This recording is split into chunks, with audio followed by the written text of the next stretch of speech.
This is the Dragon Ball Super remake that you did not see coming.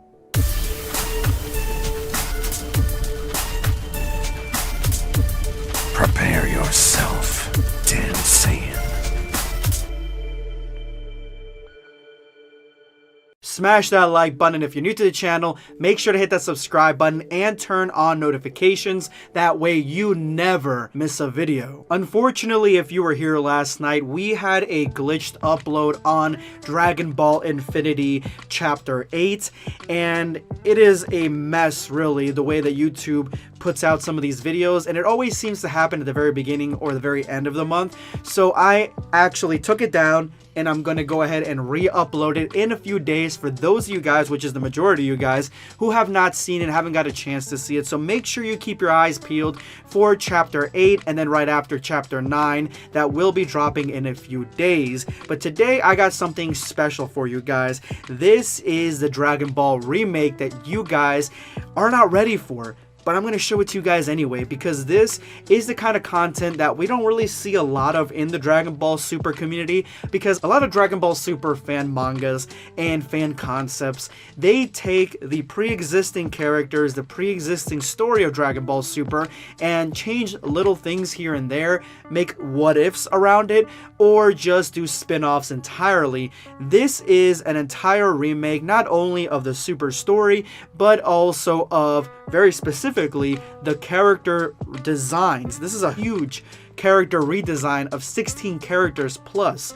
So make sure you go ahead and follow Slam on Twitter. He is the arbiter of this redesign project, the Dragon Ball Super remake. Follow him there for updates on this story, but he wanted to go out and set on a dream to retell the story of Dragon Ball Super in a new way with new character designs, and he would be doing that while posting the artwork on his Twitter account. So as of right now, we have 16 characters redesigned: heroes, villains, time travelers, and gods. So I'm going to go ahead and jump right in to these heroes, and that way we can go ahead and see if you guys enjoy them. Let me know what your thoughts are on all these redesigns and which one is your favorite, and make sure to stay till the end of today's video for a sneak peek as to what is going to be tomorrow's video. Let's go ahead and get started. It's Juice and Jam time. First off, we have the heroes, and we see here up top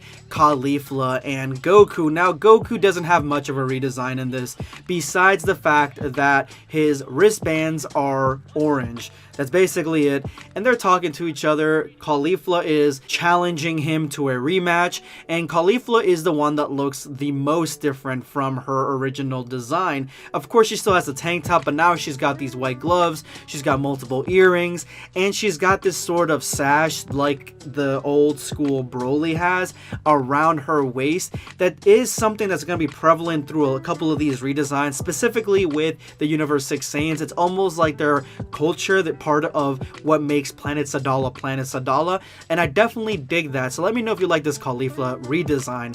Going down a little bit further, we see that Piccolo basically is unchanged, besides the fact that he now has only 4 fingers, and I believe that he had 4 fingers early on in Dragon Ball and Dragon Ball Z, but then in Dragon Ball Z later on they gave him 5 fingers, and I think in Dragon Ball Super he's got 5 fingers as well. You guys can go ahead and correct me on that. Vegeta looks the most different. He's got a mixture of his old school, my favorite, body armor that Vegeta has in the Namek arc, and it's a mixture of that with the lack of armor that he had at the end of Dragon Ball Z in the Majin Buu arc. So I definitely like the splice between the two, because honestly those two are my favorite designs for Vegeta, and they're just mixed right here. Villains, we start out with Broly, and Broly basically looks very similar to his design in the Dragon Ball Super Broly movie, except now he's got these long sleeves that are purple. He still has the collar, the armor, everything seems very much the same, but before he breaks it apart and destroys it during battle. Now, the second villain is the hardest one to pin down exactly who he is. At first, I thought it was Bardock until I read that it was a villain, so obviously Bardock is not a villain and he's not even alive. Next, I thought it was Goku Black, but as you're gonna see here in a minute, we got our version of Goku Black in the next page, so it can't be him either. The only other villain that I can think of is Turles, or as some of y'all call him, Turles, although I think it's Turles. And Turles, yeah, that one makes the most amount of sense, because that's the only other character that looks like Goku that's a villain. But he's got two Potara earrings. He's got this really cool, like, quasi-Saiyan armor with the same sort of sash that the Supreme Kai wears. So I'm not exactly sure if this is a redesign of what Goku Black mixed with a Kaioshin may look like. Maybe they are doing two different Goku Black versions, and this is one of them. I think that's probably what it is, because of, again, the Kai influences in this makes it seem that this is probably another version of Goku Black, but you're going to see here in a second that there is another version of Goku Black. And down here we have Frieza and Jiren. Jiren is placed right with the villains, and Frieza is right next to him. Now, this is Golden Frieza, and I gotta tell you, I think this looks cool, and Slam has even made a version where you can see him fighting Super Saiyan Blue Goku in the Frieza arc, and I do think that the coloring looks good. That's basically that's all that's different, is the coloring, the shading, because one part, it's almost half of him went golden. That's kind of what it is, with a hooked tail. I like this, but I do prefer him fully golden. That's just me, but I do like this. And Jiren just looks amazing here. This is awesome, guys. This is probably my favorite redesign of anybody in this, because he looks straight up like evil Superman in this, and he's a villain essentially. You can't tell me he's a hero. Doesn't act like a hero in the Tournament of Power arc, so I'm not going to treat him like one, but in this, he looks straight up like a villain, evil Superman. He even has a fucking cape, guys. How the hell do you make the Pride Troopers be superheroes and never give them capes? That is ridiculous. The fact that they give him a cape, he looks like some sort of vintage golden era design of a superhero, and again, with the colors, just makes him look evil. The fact that he's smiling too makes me think that this isn't the stoic Jiren. This is more of a campy superhero Jiren, similar to the Homelander in The Boys, but again, just like the Homelander, he's not good. He's more evil than anything. So I definitely like that. Next, we have Bulma and Trunks, and this is obviously a much older Bulma, so she must be in the future, and we have Trunks here looking like he has been through some sort of chaotic battle. So to me, what I'm seeing here, what I think is happening, and I'm showing you guys the entire page because you guys can see exactly the two others on this page, which are Gohans. These are the future Gohans, and one of them has an arm, the other one does not have an arm, so it's kind of confusing. Obviously, time travel is a little bit confusing, but what I think is going on here is that this is a future where Gohan is the main hero, and Trunks was killed by evil, or Gohan Black, I guess. This is the Gohan from the future that we originally know, the one that lost his arm and he was turned evil. That's what I'm thinking. Zamasu must have taken over that Gohan's body, and that's why he only has the one arm. He came to this timeline, this future, and ended up killing Trunks, and the Gohan that is left behind can't defeat this Gohan Black, so he asked Bulma to build him a time machine to go back in time to get help from Goku and the past Trunks. That is what I'm thinking, although I could be entirely wrong, but that's what I get from this page. And I just love Gohan Black. I think that's a much cooler idea than Goku Black. I know I'm the one that's saying this, but yeah, I think that Gohan or Goten Black is much cooler a concept than Goku Black, although I do like Goku Black a lot. But let's go ahead and go to the last page. And here we have the gods, guys, and I'm showing the entire page again so you guys can go ahead and check everything out. First of all, Zamasu. I believe that this is either corrupted Zamasu or the Zamasu before he fuses with Goku Black, and he's already getting corrupted because of his evil ways, because I don't believe that this would be how a merged Zamasu would look if he fused with Goku. I think it'd be more of a mixture between the two, so I do believe this is the original Zamasu, just more corrupted because of his evil ways. And next we have my second favorite character design is Zeno. If you've been on this channel for a little while, you know that I can cannot stand and completely hate the Zenos. I don't like them. I don't like what they do. I don't like what they do for the story. I don't like their designs. I don't like anything like that.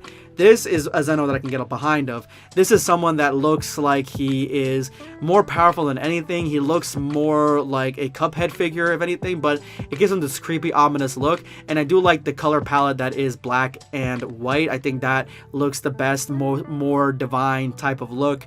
And even Zamasu is wearing the same outfit, so that would be cool for them to be all wearing something that the Omni King is wearing. And as you can see down here, Beerus, I don't think that this is a better design for Beerus than the original, because I do like the Beerus design a lot, but I do like how it is black and white as well. And then we have Super Saiyan God Goku, and yeah, this one I'm on the fence on. I don't want to see Goku in jeans at all, and he's just basically Super Saiyan God Goku, but I do like how the ki is almost like fire, so that's pretty badass. That's pretty rad, but I'm not a big fan of the actual clothing on this one. And after this, if you go to the DeviantArt page, you'll see another Broly design that looks like a mixture between the Broly we know in DBS and the DBZ Broly. We have Caulifla and even Kale. We have all of them actually. You can see here it's almost the same design with similar Saiyan battle armor to the one from Universe 7. And then we have this one which Slam did for his brother's Christmas gift, and it is a quad fusion between Zamasu, Goku Black, Goku, and Vegeta, and it looks quite terrifying but cool at the same time. But anyway guys, again, go ahead and follow Slam for him to continue this series and give us more redesigns and a reworking of the entire story. I would love to read a story, even a fan fiction story, and I might cover it in the future on the channel, the full story, once he comes out with it. If you made it to this point of the video, you are now part of the hashtag End of Video Squad. Thank you guys so much for all your support. Make sure to drop that comment with that hashtag for a chance to be featured in my next video. Today, I'm going to be responding to Connor Cranford. Did anyone notice that Krillin's daughter didn't have a ranger outfit on? So why wasn't she attacked? Just saying. Absolutely. That's a great point, man. The only thing I can think of is that she went and hid, and they were just so focused on the Saiyans that maybe they went for the power level, because she doesn't really have a high one.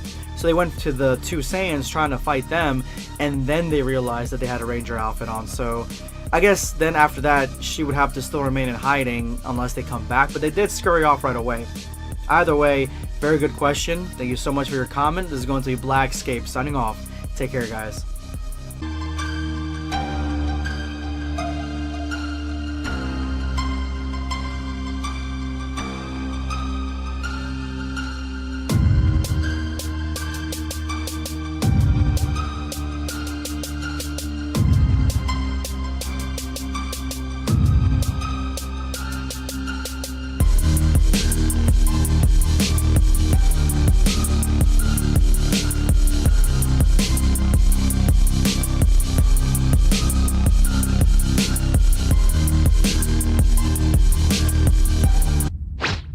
Subscribe for more content. Or perish.